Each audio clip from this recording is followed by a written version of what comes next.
Jorge, você ficou escondido aí, né?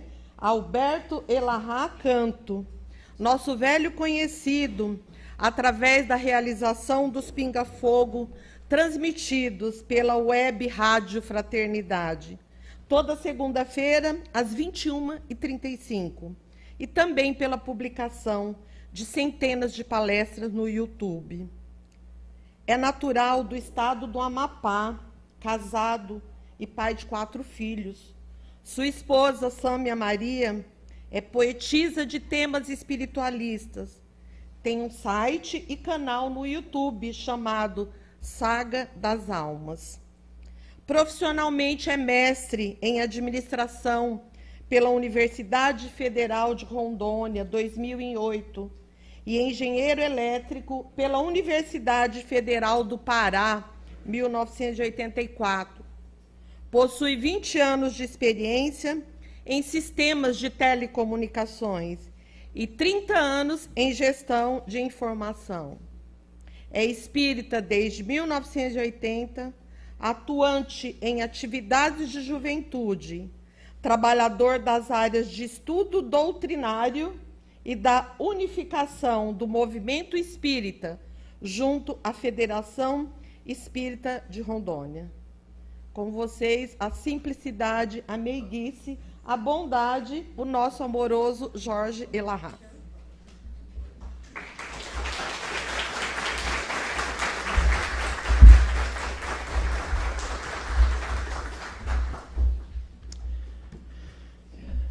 Bom dia para todos nós. Um prazer imenso estar hoje aqui na companhia de todos para que nós possamos fazer esse nosso estudo da nossa manhã.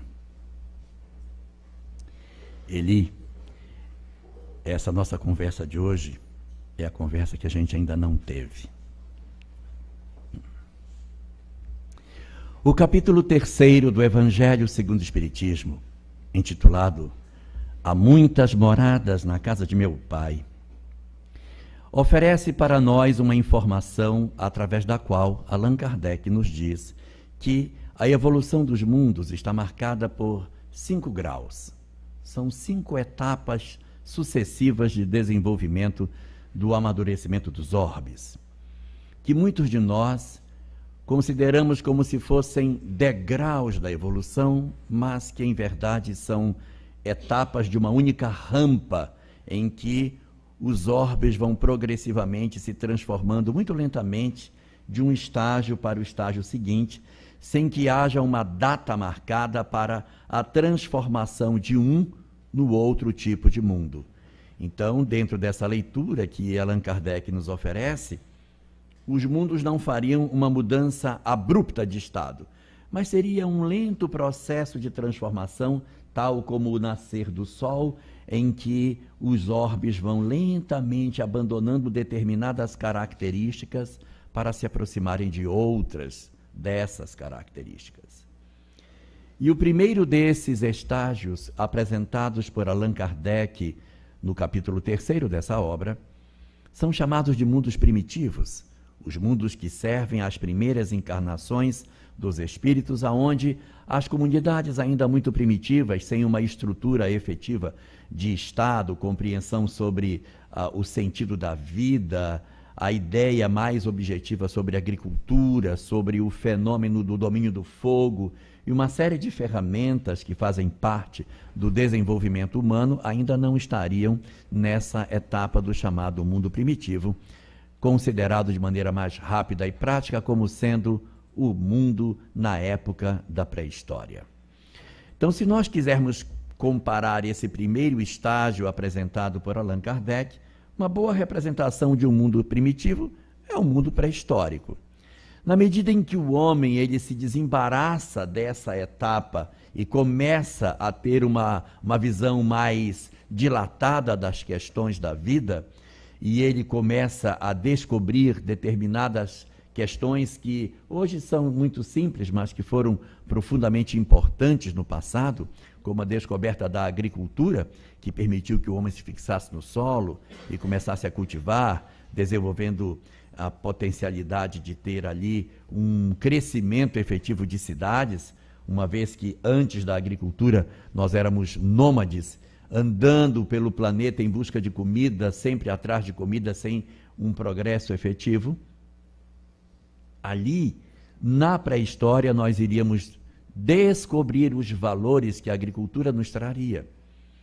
E como consequência de todo esse amadurecimento intelectual do homem, nesse período, nós iríamos conseguir ter a ideia de colocar em algum objeto a nossa fala para que outra pessoa no futuro decodificasse sinais que foram colocados em algum objeto para saber o que havia sido dito.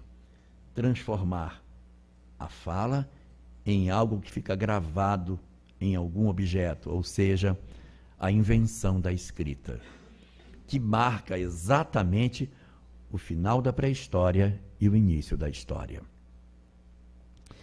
A literatura espírita nos fala que é nesse período de transição da pré-história para a história, nessa etapa longa de vários milênios, aonde o homem vai se descolando dessa característica de homem primitivo para ingressar na condição de um homem com maior quantidade de saberes, que nessa etapa vai chegar sobre a Terra, no dizer da literatura do nosso codificador, uma quantidade muito grande de espíritos que vêm de outros orbes e que se junta à humanidade terrestre, como se acontecesse um processo de enxertia na nossa civilização.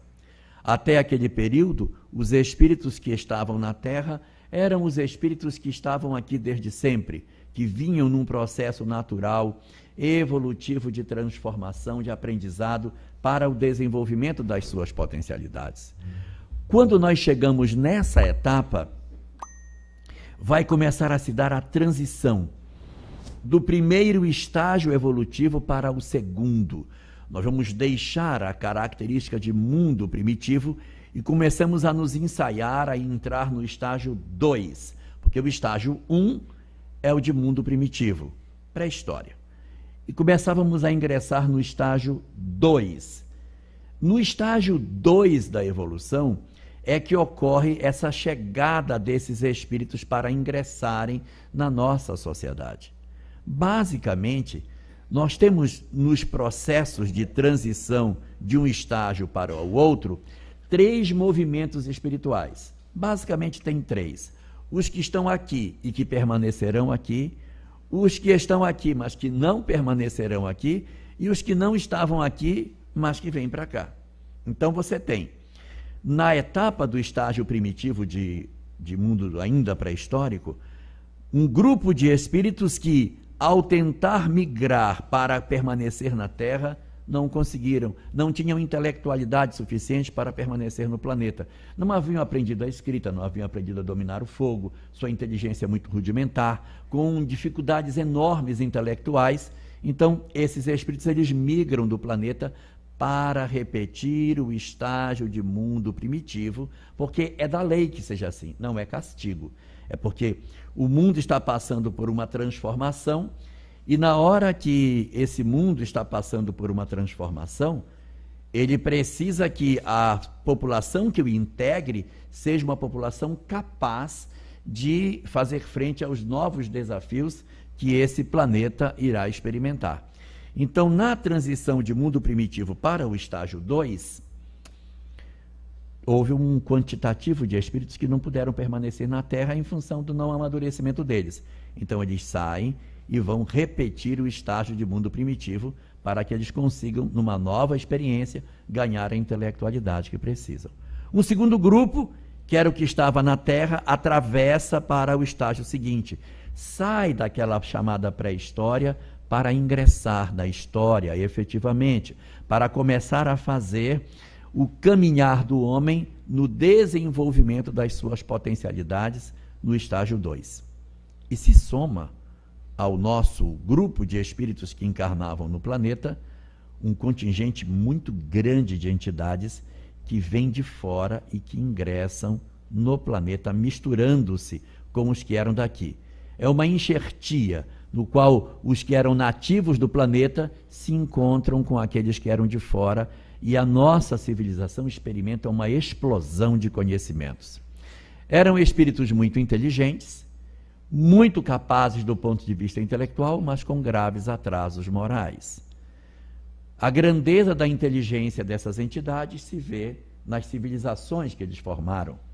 As pirâmides do Egito, os conhecimentos dos gregos, os saberes que obtivemos na China, na Índia, entre Israel, vários povos que trouxeram contribuições enormes. Esses espíritos, eles se derramaram basicamente em cima de 4 povos, mas eles também estiveram presentes nos outros, entre os medos, os persas, babilônios, caldeus, acadianos, fenícios, todos receberam contingentes desses espíritos transcendentes. Muito intelectualmente desenvolvidos, mas infelizmente atrasados do ponto de vista moral. Mas entre os hindus, entre os egípcios, entre os chamados hebreus e um grupo grande de espíritos chamados os árias, que iriam formar os povos da Europa como um todo, há uma quantidade significativa desses espíritos que encarnam sobre ele. Como saber onde eles passaram? Basta ver a genialidade que os povos antigos apresentavam, independente de qual povo fosse, para a gente perceber que ali existia a presença de seres extremamente intelectualizados para fazer esse trabalho.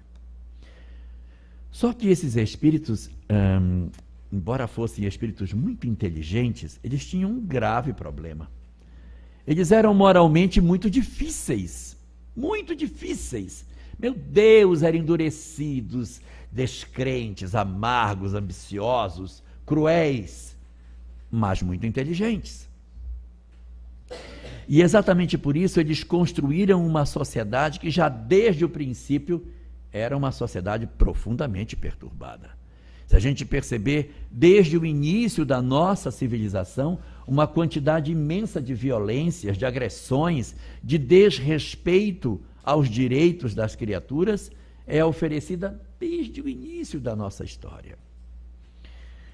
Mas exatamente para que a gente não enlouquecesse, para que a gente não se perdesse nesse caminho, a equipe que coordena os destinos do planeta, que tem um governador planetário para comandar esses destinos, identificou que era necessário que um conhecimento fosse entregue à humanidade desde o princípio da história, para que o homem não perdesse a bússola do entendimento do seu sentido de vida. Esse conhecimento, ele, oferecido para nós desde o princípio, foi a ideia de que a vida continua. É talvez o conhecimento mais antigo que a humanidade tem notícia do ponto de vista espiritual. Até mesmo a ideia do Deus único, ela é mais recente do que a ideia de que existe vida após a morte. Porque a ideia do Deus único vai aparecer aí com Moisés, com Abraão, isso há 1800 ou 1300 anos antes do Cristo.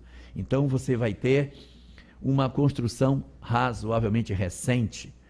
Mas a ideia de que a vida continua, ela é muito mais antiga do que isso.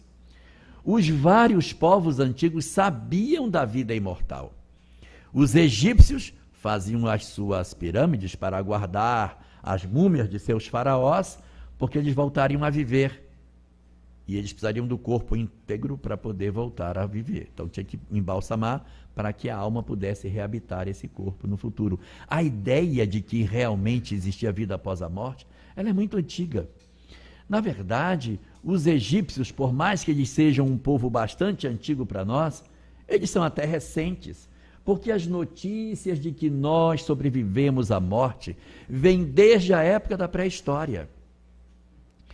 Os homens que vasculham os sítios arqueológicos da pré-história, eles identificam uma coisa muito interessante. É muito comum nós encontrarmos lugares de sepultamento das pessoas na pré-história, na pré-história, em que as pessoas são sepultadas com seus objetos pessoais. Elas são sepultadas com tigela, arco, flecha, adereços. Mas por que eu sepultaria uma pessoa com os seus objetos pessoais se ela já está morta? Por que eu vou colocar as tigelas e o arco e a flecha junto de um morto? A conclusão que os arqueólogos chegam, e isso não é uma conclusão do Espiritismo, é que isso se dá porque desde aquele período os homens já sabiam da imortalidade da alma. Mas como é que eles sabiam? Mediunidade. A percepção da vida espiritual. Eles iam caçar e viam seus antepassados. Eles andavam nos lugares e viam os seus amados. Então, a condição de entendimento de que a vida continua, ela estava presente desde o início da nossa história. E isso era muito importante, porque é através da compreensão de que a vida continua que o homem teria a condição de não se apaixonar pela vida material, a ponto de perder a lucidez sobre os objetivos de todas as coisas.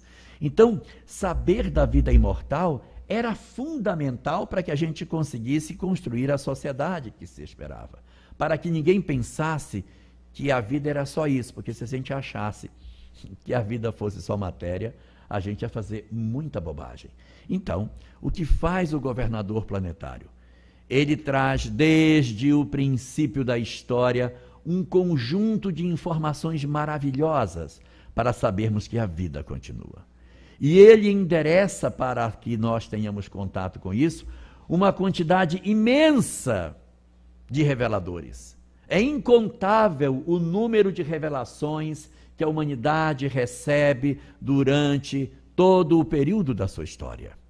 Nós temos Krishna, os Vedas, Buda, Sócrates, nós temos a Cabala judaica, nós temos, meu Deus, Zaratustra, Hermes Trismegisto, meu pai, Confúcio, Furri, uma quantidade imensa de reveladores que vêm de épocas muito remotas, ensinando e repetindo as informações espirituais sobre as nossas vidas.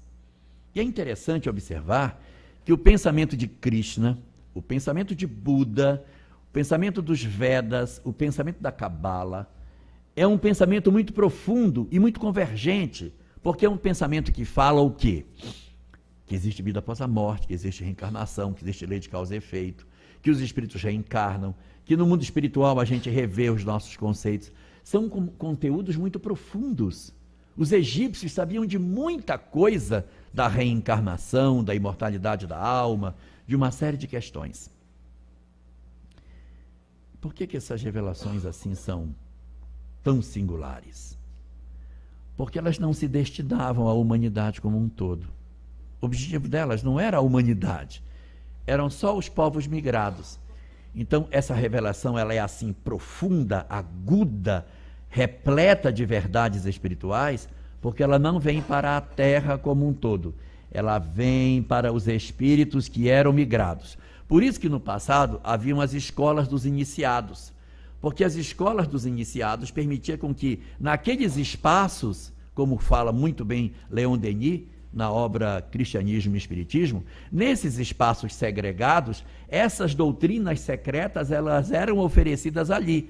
E para o grande público, uma outra religião menos aguda, uma coisa mais simples, um negócio que fosse não tão profundo, mas para os migrados, para os espíritos inteligentes que haviam vindo de outros orbes, uma explicação mais precisa sobre a lei do universo, sobre os mecanismos dos renascimentos que as criaturas humanas observam.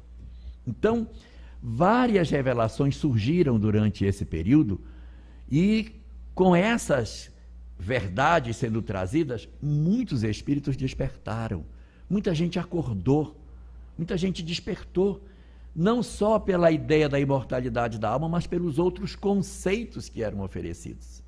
Os outros conceitos é que mexiam profundamente os que eram mais intelectualizados. Para os homens que eram mais ignorantes, mais simples, desconhecedores das verdades espirituais, conteúdos mais fáceis, sem tanta profundidade, para que as pessoas pelo menos tivessem as noções que a vida poderia ter. E foi assim que esse conhecimento foi se construindo. E quando chegou num certo período da história, o governador planetário disse: está na hora de nós lançarmos uma revelação diferente. Uma revelação que não será só para um povo, não será só para os migrados. Será uma revelação que vai atingir a toda a humanidade. Será uma revelação universal. E para ser uma revelação universal, ela não pode ser muito profunda. Ela tem que ser uma revelação básica. Porque os homens muito ignorantes não têm condição de entender.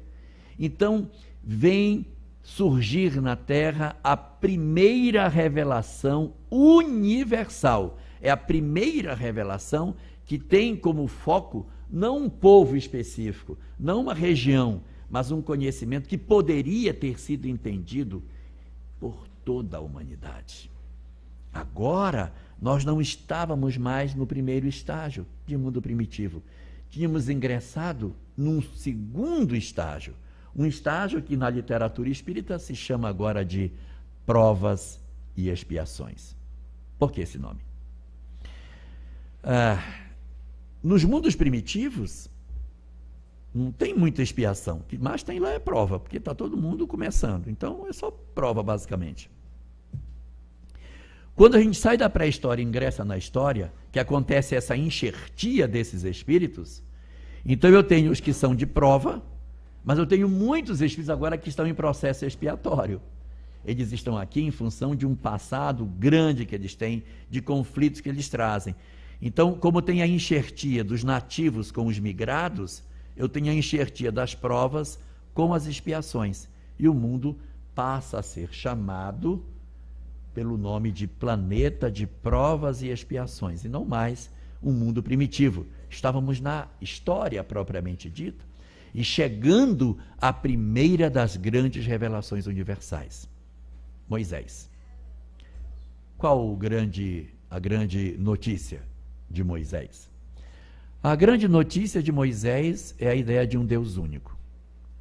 E aí alguém pode dizer assim, não vejo graça nisso. Qual é a vantagem que tem de um Deus único em relação a muitos deuses? Porque ter muitos deuses e ter um Deus só não muda nada, né? Porque é a mesma coisa. Tanto faz eu ter muitos deuses como eu ter só um Deus. Qual é o progresso da humanidade em nós irmos para o monoteísmo? É que quando existe o politeísmo, as pessoas se enxergam como sendo criaturas de deuses diferentes. Então eu sou de um povo criado por um Deus. Aquele é outro povo criado pelo outro Deus. Qual é a minha relação com esses? Nenhuma. Eu não tenho nenhuma relação com seres criados por outros deuses. Eu sou criado pelo Deus A e eles são criados pelo Deus B. Pouco me importa a vida deles. Quando Moisés vem e diz, não, existe um só Criador e ele criou todo mundo, eu passo a perceber que todos nós somos criaturas de um mesmo Criador. Eu já me enxergo e digo, olha, o meu Criador criou esse cara também. Então eu não posso ter tanta raiva dele, porque ele também é fruto do meu Criador. E o meu Criador, que é o Criador dele, tem leis. E na hora que eu percebo que todos somos vinculados por um mesmo Criador, a concepção do entendimento da vida começa a mudar. Eu começo a ter uma visão diferente das coisas, exatamente porque quando eu começo a ver que nós somos criaturas vinculadas pela mesma fonte, não pode existir tantas divergências entre nós. Essa revelação universal, ela deveria ter sido divulgada para todo o planeta. Deveria, mas não foi. Os judeus seguraram essa revelação e não divulgaram. Era para eles terem tomado esse conhecimento e terem difundido isso no planeta. Mas os judeus não fazem isso. Eles guardam o conhecimento só para eles. Tanto que 1.300 anos depois, quando Jesus vai nascer sobre a Terra, continuava tendo só um povo monoteísta no mundo. Eles não divulgaram. Então, passado 1.300 anos, o governador planetário diz, está na hora de termos uma segunda revelação. Uma nova onda de conhecimentos espirituais, que não será para um povo só, vai ser um conhecimento para toda a humanidade.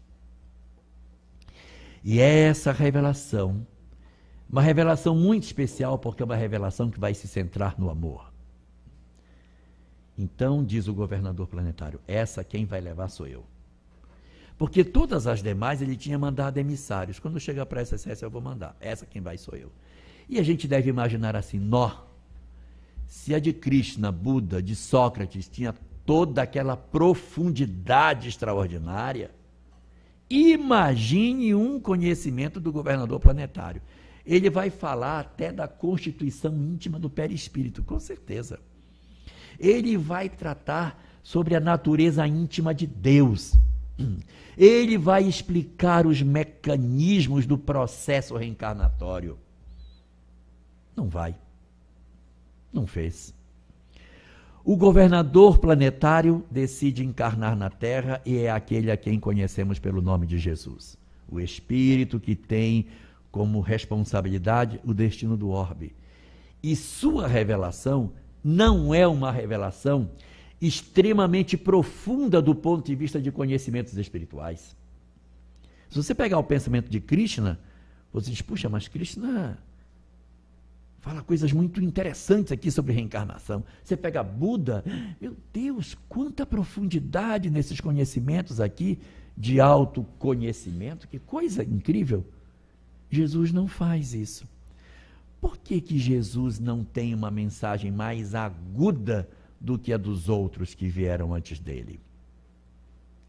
É porque sua revelação era universal e precisava atingir toda a humanidade.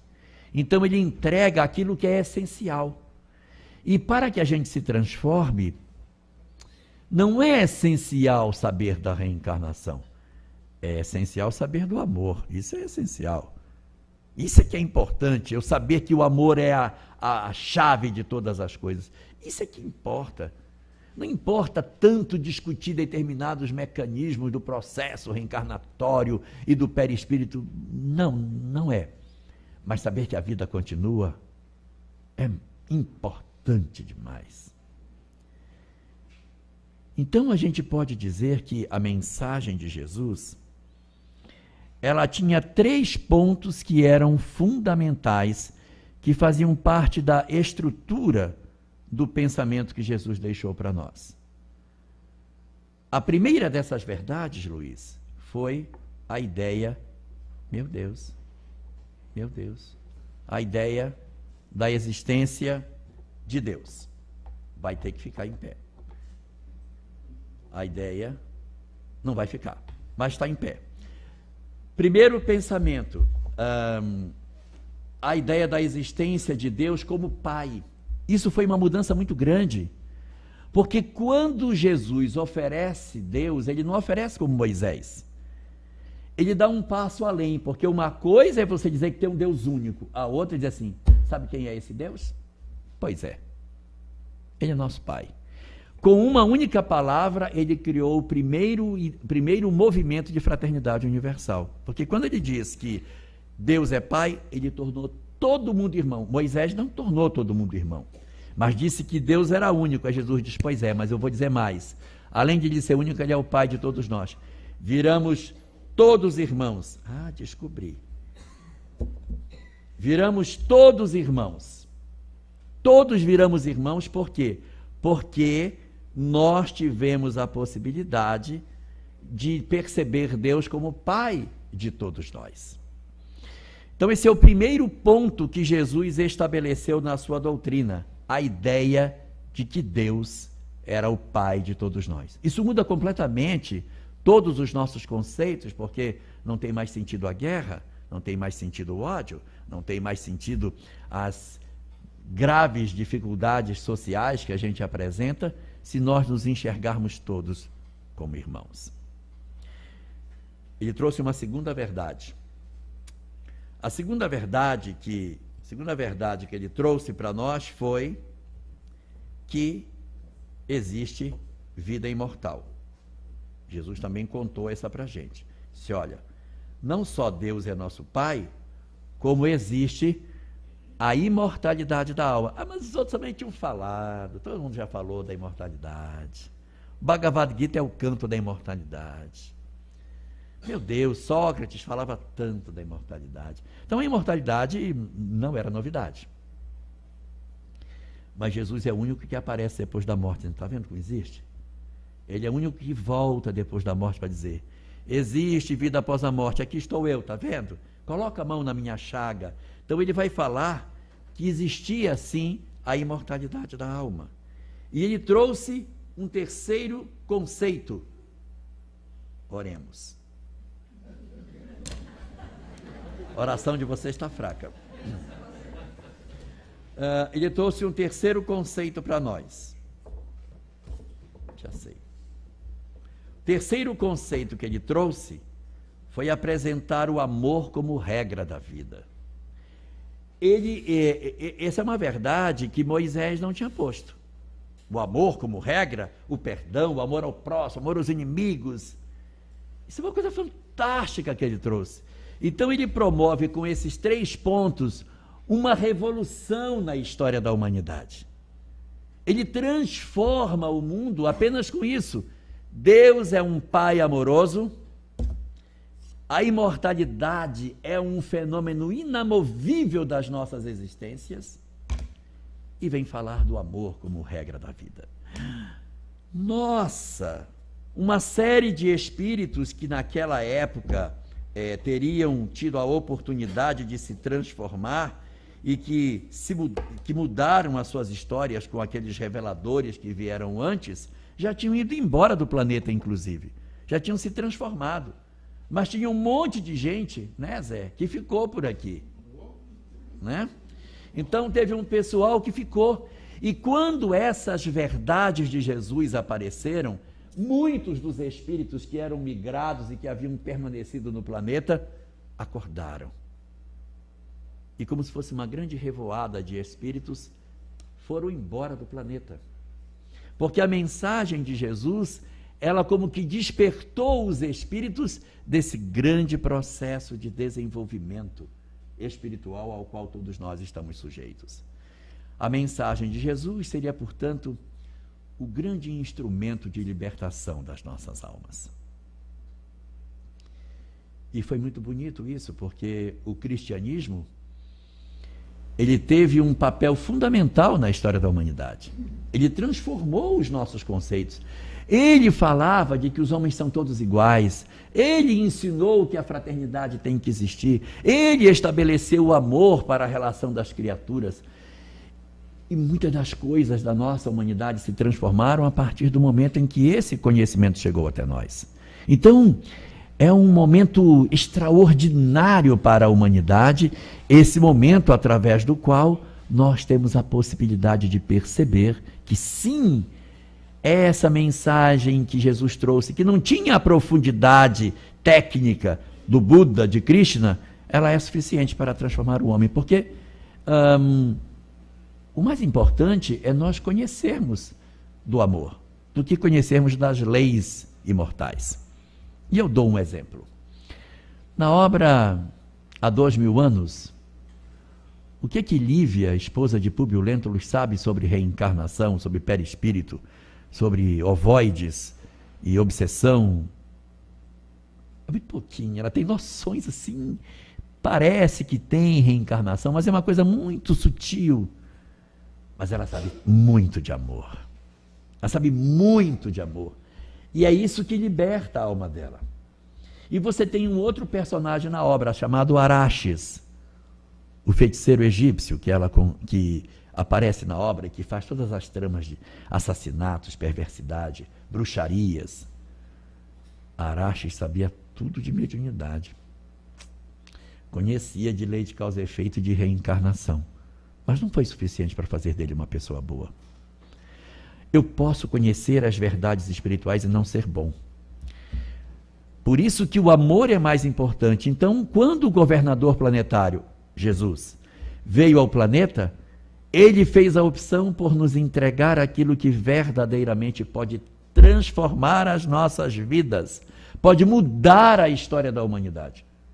O amor, a imortalidade e a compreensão da existência de Deus como Pai de todos nós. E foi lindo isso. O movimento cristão fez coisas maravilhosas. Mas o que aconteceu?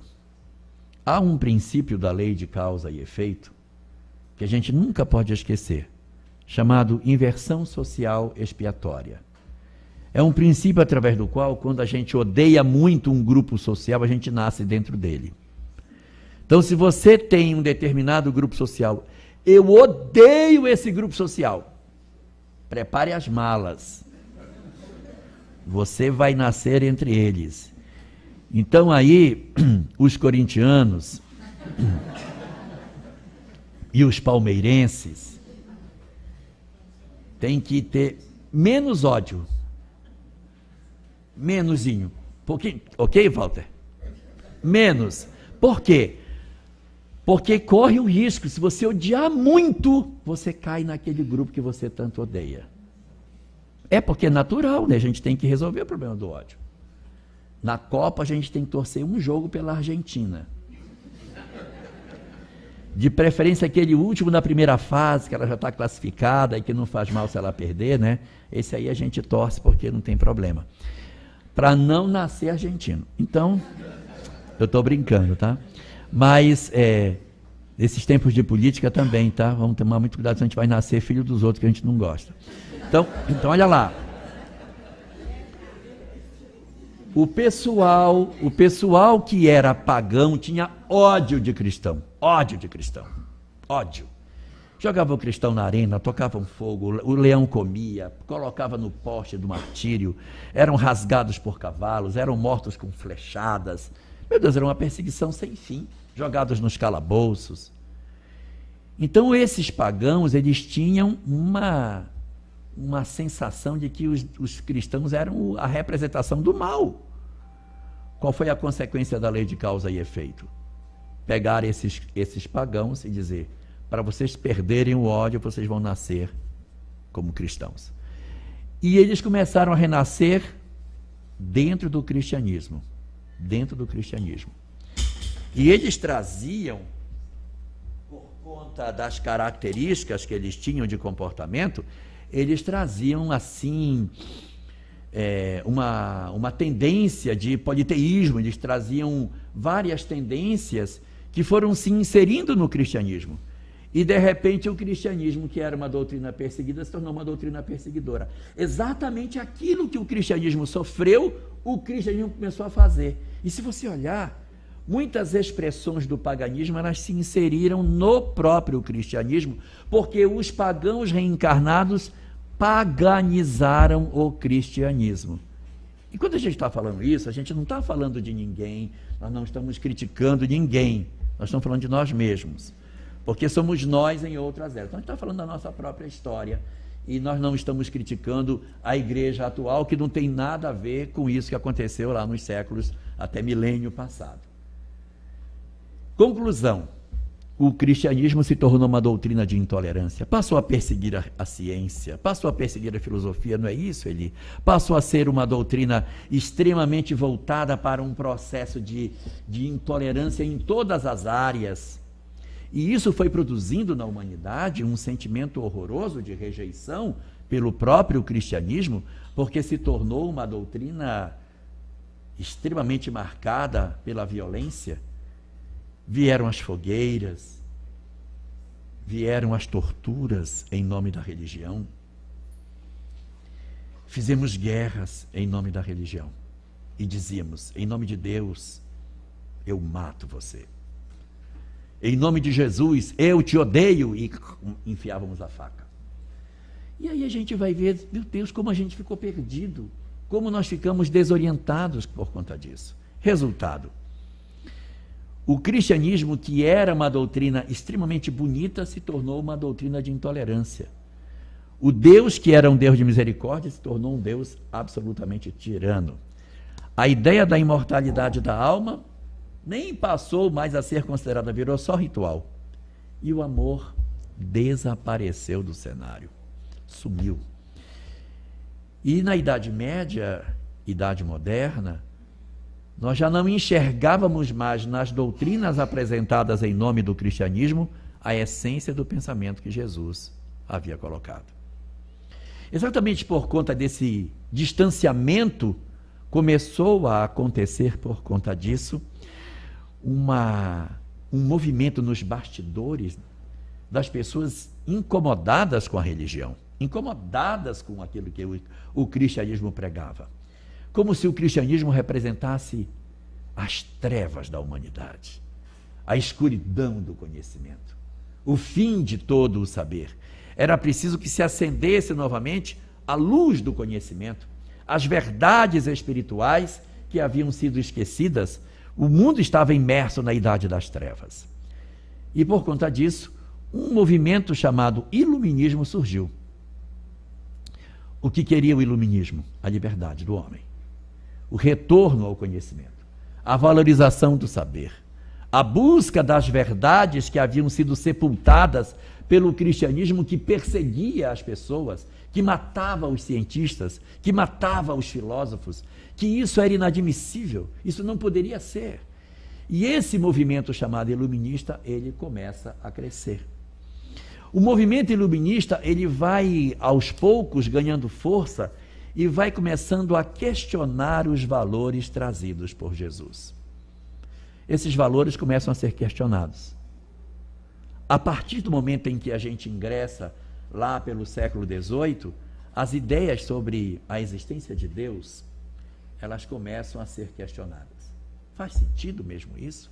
Um Deus despótico, cruel, que manda matar pessoas? Será que isso existe mesmo? E essa ideia da imortalidade da alma? Será que isso é lógico? Será que isso tem sentido? Porque uma vez que Deus não existe, por que existiria a imortalidade? E o amor como regra de conduta? Quando a gente tem tantas coisas erradas na humanidade, nós vamos corrigir isso com a força e não com o amor. E de dentro do pensamento dos iluministas surgem os enciclopedistas, que querem reescrever a história da humanidade sem a moral judaico-cristã. Por que a gente tem que ser monoteísta? Por que tem que ter uma mulher só? Por que as coisas têm que ser do jeito que são? Por que elas são assim? E isso vai dar origem a uma série de pensamentos que surgem já no finalzinho do século XVIII, que vão promover no homem a tentativa de desconstrução de tudo aquilo que a gente tinha como verdade em termos religiosos. E vai acontecer a Revolução Francesa. A Revolução Francesa destrona o rei francês, mas destrói também a religião que existia sobre a França nesse período. Então, as três verdades que haviam sido colocadas por Jesus, elas vão tombar, todas elas. No século XIX, elas estão todas destruídas. Isso aqui não existe mais, pode esquecer. A sociedade do século XIX não quer mais saber de nada espiritual. Uma onda de materialismo varre o mundo, apoiada nos ideais da Revolução Francesa. Esse negócio aqui, isso aqui não rege mais. Surgem os homens que propõem que Deus não existe. As academias estão repletas de pensadores que dizem que o homem sem Deus será um homem muito mais feliz, porque a religião ela serve apenas como instrumento para a manipulação das massas. Eles tinham razão. Eles tinham razão. A religião era usada como manipulação das massas. Mas o problema é que, ao arrancar a religião, eles arrancaram junto a espiritualidade. Poderia-se dizer, olha, o problema é o fanatismo religioso, eles teriam acertado. Mas eles dizem que o problema é a religião e arrancam a espiritualidade, porque as religiões poderiam estar equivocadas, mas não necessariamente a espiritualidade. O homem sem espiritualidade tem dificuldade de caminhar, mas nós quisemos construir uma sociedade sem Deus. Qual foi o resultado da sociedade sem Deus? Uma sociedade sem fé, que é a sociedade que nós temos hoje. Olha o resultado que nós temos. Nós construímos uma sociedade onde nós afugentamos Deus do centro das nossas vidas. A fé está profundamente fragilizada nos últimos anos, nas últimas décadas. A humanidade pensa que pode caminhar sem espiritualidade. Até que sem religião, até que ainda dá para ir, mas sem espiritualidade não vai, não. Por quê? Porque é Deus, a ideia da existência de um Criador, independente de religião, mas a compreensão da existência de um Criador, que nos dá fé no futuro. Me aponte uma pessoa que seja absolutamente materialista e que diga, olha, nós vamos poder ter um mundo melhor. São raros os que têm esse pensamento. A grande massa dos materialistas pensa o quê? A humanidade vai para o final, vai para o fim, vai para se desgraçar, vai ficar cada vez pior. Então você encontra uma minoria da minoria entre os materialistas que diz, eu vejo um mundo melhor para frente. As pessoas enxergam a desgraça, o futuro igual aquele filme Mad Max, aquela coisa horrorosa, o mundo todo destruído, todo arrebentado por conta dos interesses humanos. Não existe esperança quando se rouba dos homens a compreensão da fé. Então, a primeira grande consequência da tirada da fé é a desesperança das criaturas. É por isso, Alcione, que cresce tanto a ansiedade. A ansiedade é a incerteza com relação ao dia de amanhã. Eu tenho tanta incerteza sobre o que vai acontecer que eu fico ansioso. Meu Deus, será que amanhã eu vou estar vivo? E se eu for para o trabalho e morrer, meus filhos vão ficar com quem? Como é que vai ser? E se eu pegar Covid junto com dengue? E aí como é que vai ficar como? Como é que você... Então, eu crio tantas angústias na minha vida que eu entro num processo neurótico de ansiedade. Eu fico perturbado por conta da minha desesperança com relação ao dia de amanhã. Então, por que tanta ansiedade no mundo hoje? Por causa da falta da fé, da retirada disso das nossas vidas. Mas quando a gente perde a fé, a gente não perde só a esperança. A gente perde uma segunda coisa, chamada segurança. Cadê Deus para tomar conta de mim? Eu não tenho mais certeza de que Deus me protege, de que Deus me cuida. Está ruim, mas vai melhorar. Não, mas Deus está vendo. Mas vai ficar bom, não. Os espíritos estão vendo, Deus está vendo, vai melhorar. Eu não tenho isso, eu estou sozinho no mundo. E injustiça, é o que mais acontece. Então, as pessoas tomadas por esse sentimento de insegurança, vivem um processo acentuado de medo. Eu tenho medo de viver, medo de me relacionar, medo de sair de casa, tenho medo de tudo. Aí gera um segundo problema que a gente tem nos dias de hoje, que é a depressão. De onde vem a onda de depressão que nós temos hoje? Da falta de certeza de que alguém me protege, a insegurança, o medo que decorre exatamente dos conflitos da ausência da fé. O homem sem fé tem medo, ele fica medroso. Mas se fosse só essas duas, estava bom. Tem uma terceira coisa que também, quando a gente perde a fé, a gente perde junto. Se não tem fé, é porque não tem Deus. Se não tem Deus, é porque não tem regra mais, né? Não ter Deus é muito bom, porque não tem regra, mas não tem ninguém mais para medir o que é certo e o que é errado.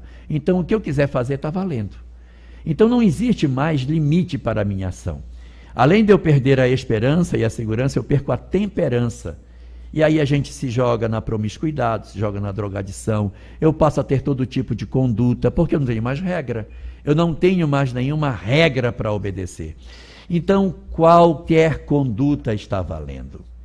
Por isso a gente tem hoje o vazio existencial, o aumento das taxas de suicídio, o processo de desconstrução dos valores da nossa sociedade em função de um movimento que a gente fez lá atrás, quando a gente decidiu que nós, na verdade, poderíamos viver sem Deus.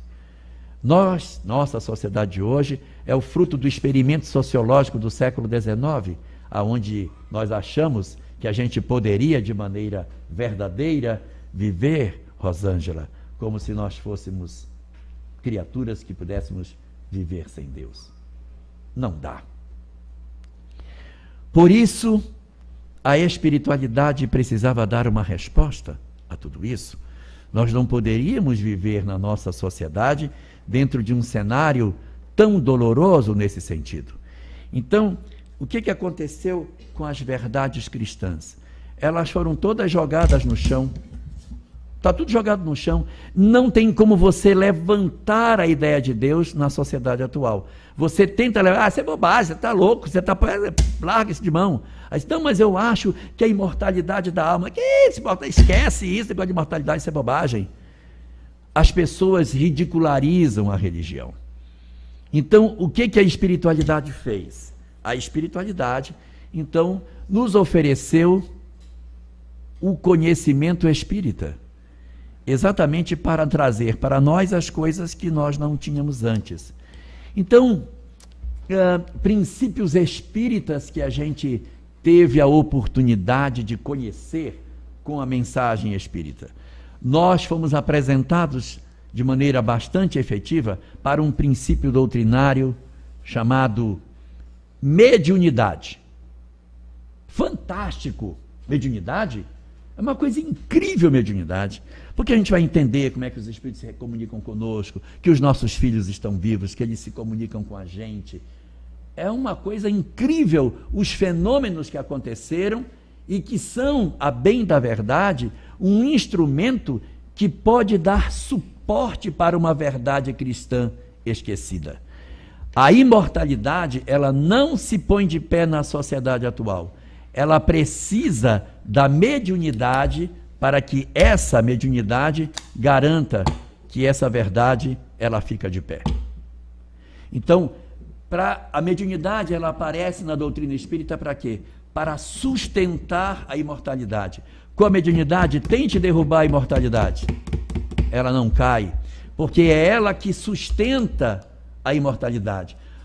Ela vai garantir com que essa mediunidade fique em pé. Mas se eu não tiver o conhecimento da mediunidade, hoje ela não se sustenta. Eu preciso do conhecimento da imortalidade, da mediunidade, para que eu consiga fazer com que essa verdade cristã se coloque de pé. Eu descobri uma segunda coisa quando conheci a doutrina espírita. Nós tivemos contato com uma coisa chamada lei de causa e efeito. Sim, a lei de... Por que a gente sofre? Eu sofro por causa disso. Então, entendi. Então... E aí a gente conseguiu descobrir uma segunda verdade. Essa verdade espiritual, a lei de causa e efeito, é ela que consegue dar sentido à existência de um Criador. Através da lei de causa e efeito, eu posso pegar Deus que não fica em pé, se eu tento não ficar em pé, mas se eu tiver a compreensão da lei de causa e efeito, eu consigo colocar Deus de pé. Se eu tenho a compreensão da lei de causa e efeito, Deus se sustenta. Então, eu sustento a imortalidade da alma com a mediunidade. E eu sustento a ideia de Deus com a compreensão sobre a lei de causa e efeito. Então, são princípios doutrinários que servem para sustentar a mensagem cristã. Assim como também, quando a gente conhece a doutrina espírita, a gente aprende sobre evolução, reencarnação, a evolução dos seres. Caminhamos para a felicidade. E qual é a condição para que eu alcance a felicidade? Eu tenho que amar. Então, a partir do momento em que eu descubro o mecanismo da evolução e da reencarnação, eu descubro que o grande propósito de tudo é o amor. Então, de onde vem o meu convencimento de que eu tenho que amar? O meu convencimento de que eu tenho que amar, ele vem da compreensão da imortalidade que eu possuo. Então, quando eu sustento a ideia do amor com a evolução, o amor se mantém de pé. Você não tem que perdoar ninguém, não. Eu tenho que perdoar, porque senão eu não evoluo. Eu sustento o amor aqui, ó.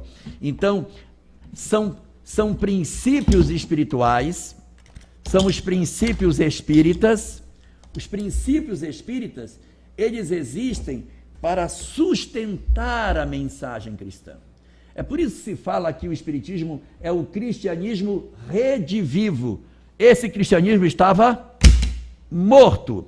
Mas eu peguei os princípios espíritas E na medida que eu coloquei esses princípios espíritas, esses princípios cristãos, agora eles conseguem ficar de pé. É esse o objetivo da mensagem espírita nos nossos dias, porque os transtornos que a gente vem vivendo nos dias atuais, eles são todos decorrentes da continuidade das ideias materialistas que destroem a criatura humana.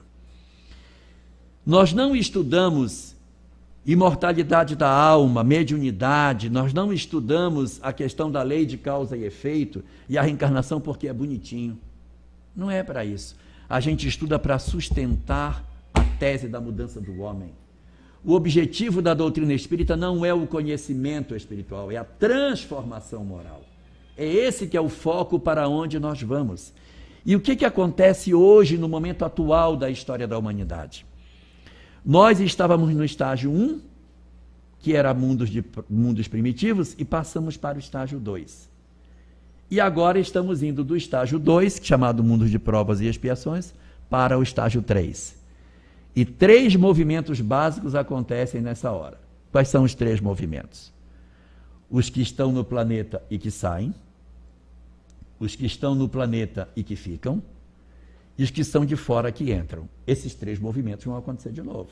Então tem gente que está na Terra e que vai sair do planeta, vai embora da Terra para outro lugar. E tem muita gente que fica muito aflita. Ai meu Deus, será que eu vou embora? Meu Deus do céu. Fica agoniado, com medo de ir embora. Então eu vou contar para vocês o que é que Allan Kardec diz, quem é que vai e quem é que fica. Na obra A Gênese, capítulo 18, Allan Kardec coloca o seguinte lá: os que vão sair da Terra são um grupo chamado os maus não tocados pelo bem.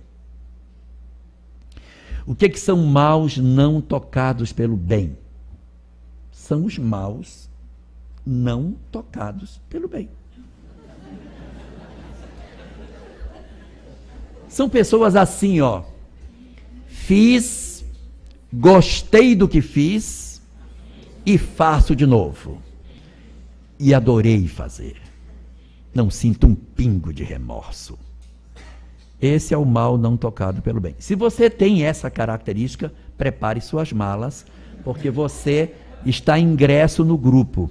Mas esse grupo de espíritos que diz: eu gosto de fazer o mal, estou nem aí para ninguém, eu cuido de mim, cada um que se vire. Quando nós temos esse comportamento, é um indicativo de que nós somos espíritos marcados para um processo migratório. Então, a gente, Maria Rita, não precisa ficar muito preocupado, porque provavelmente nós não estamos aí. Nós estamos no segundo grupo, dos maus tocados pelo bem. A gente é mau, mas a gente chora. Ah, meu Deus, não podia ter feito. Chora, tem remorso, mas não tem arrependimento, só tem remorso, porque faz de novo. Quem tem arrependimento não repete. Quem tem remorso chora, mas eu vou fazer de novo. Então nós temos a possibilidade verdadeira de que nós consigamos realmente permanecer no orbe. Não é a característica nossa de que a gente vai migrar. Nossa característica é permanecer por aqui. Jesus até deixou uma dica para a gente de qual é a característica dos que ficam. Terceira das bem-aventuranças.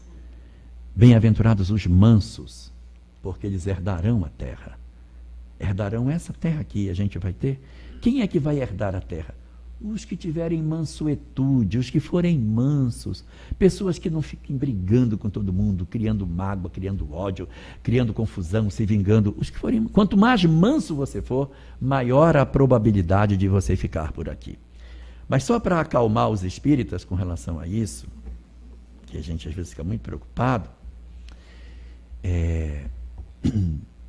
analisa vocês, se vocês fossem o governador planetário, se vocês pegassem um monte de gente, milhões de pessoas, e colocassem num lugar para fazer um treinamento para esse pessoal, vocês depois mandariam esse pessoal embora?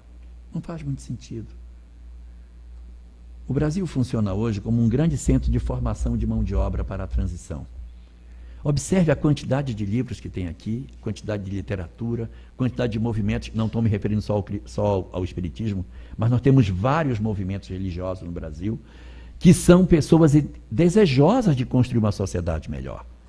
Então, aqui nós temos, na verdade, um centro de formação de mão de obra. Tem milhões de pessoas aqui sendo formadas. Para quê?